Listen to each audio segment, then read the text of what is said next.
Isaiah, it's good to see all your hard work and resilience pay off on Thursday. Thank you.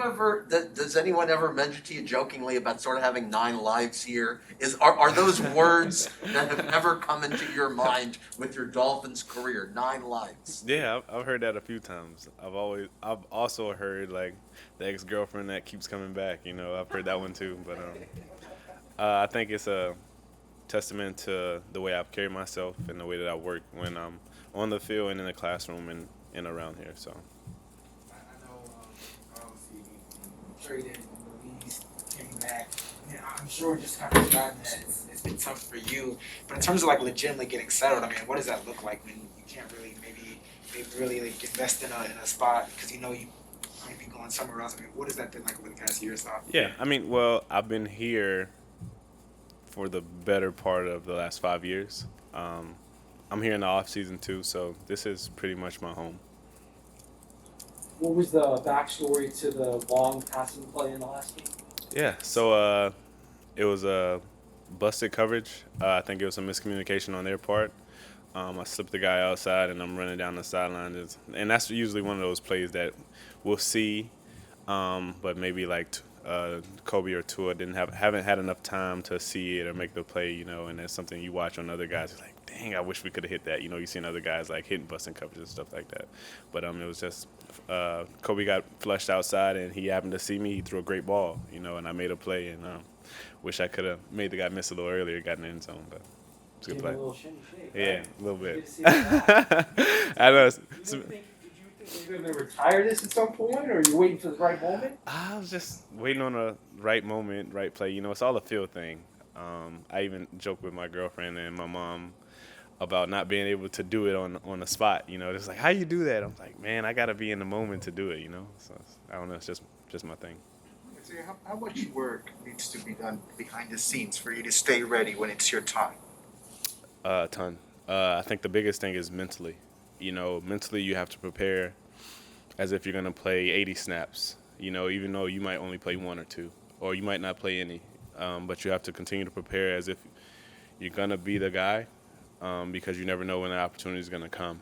And when it does come, you want to be as ready as you possibly can. So I think mentally is the biggest challenge, and it's not easy, but it's something that I have really good support staff around me. I have really good mentors that I talk to on a daily basis to kind of keep me taking the baby steps and stacking those little victories, and keep putting one foot forward. How did Tua look to you today? When you still out? I'm sorry, I didn't hear. How did Tua look to you today? He looked like Tua. He looked good. Yeah, he looked like he had no problems or anything like that. He looked good. Taking into account Tua's entire season, from the first game through 10, week 10, what has kind of impressed you most about his, those 10 weeks? Even those 10 Him just being himself. I think that he's still his natural self. In terms of off the field, being a goofy guy, having fun, enjoying being here and enjoying the game of football, and then you see like the confidence that's growing in the more reps that he's getting because what has he played 16 games yet, or maybe right around there? But so he's still getting confidence and he's still learning as he's going. But you can see the confidence and the belief in his arm and in the throws that things are starting to slow down for him. Isaiah, I know it's been 3 months since August 24th when you were released after training camp and the second preseason game. Do you remember if Flo or Chris Greer said to you then, about our relationship, you'll probably be back? Did one of those two guys say something like that to you?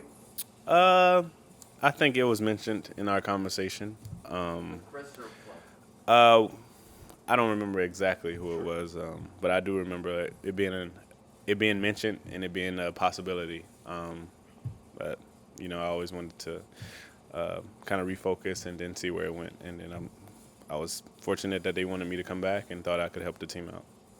Was there ever a time, I'm sorry, was there ever a time that you departed from here and were convinced, I'm probably never coming back? Uh, I don't know. Even with me being traded last year, I remember just having the exit meetings with Coach Flo and Greer and them saying, you never know, we may cross paths again I didn't know it'd be later that season, but um, I guess I think it's a testament to my parents for instilling those characteristics in me that I think that if you leave a good impression, a lasting impression, that you can have you can cross paths again, and you never burn those bridges. So I'm thankful for that. You would seem to be the kind of selfless, smart guy who would be helpful to have around very young receivers, like Jalen Waddle, who's third in the NFL in catches. Where do you think this guy's headed, and compared to where he is, where do you think he can go? Yeah, the sky's the limit for Jalen. He's still learning. Some of the things that he's seeing for the first time, and he's so naturally gifted at some of the things. He just does it, without really kind of explaining it or knowing why he did it, but it's the right thing to do. And then the more he understands coverages and finding those soft spots and zones and understanding and getting comfortable, because this is his first year in this system as well. So, man, the sky's the limit for him. What is it that you like living in Miami that you call this home, even if you're not in the NFL season? I think the weather is the big thing, right? Sunshine year round with the occasional rain. But I mean, you can't beat it. I grew up in Jacksonville, Florida, which is 4.5 hours from here. So I've been a Florida kid at heart. Been in Florida pretty much my entire life. So You had 84 yards receiving the other night, and you had one game where you surpassed that earlier in your career. Do you remember that game? yeah, I do. You remember who it was against? What Yeah. do you remember from that day? I just remember.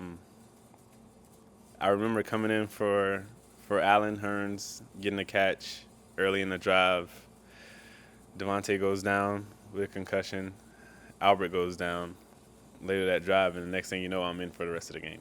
It's that fast, and it was one of those things where if I hadn't prepared that week, I wouldn't have been able to play as well, or even be able to function out there at all in that game. So that game was pretty much kind of like the epitome of my career, is staying ready so you don't have to get ready, being ready for that moment, and when it comes, trying to make the most of the opportunity.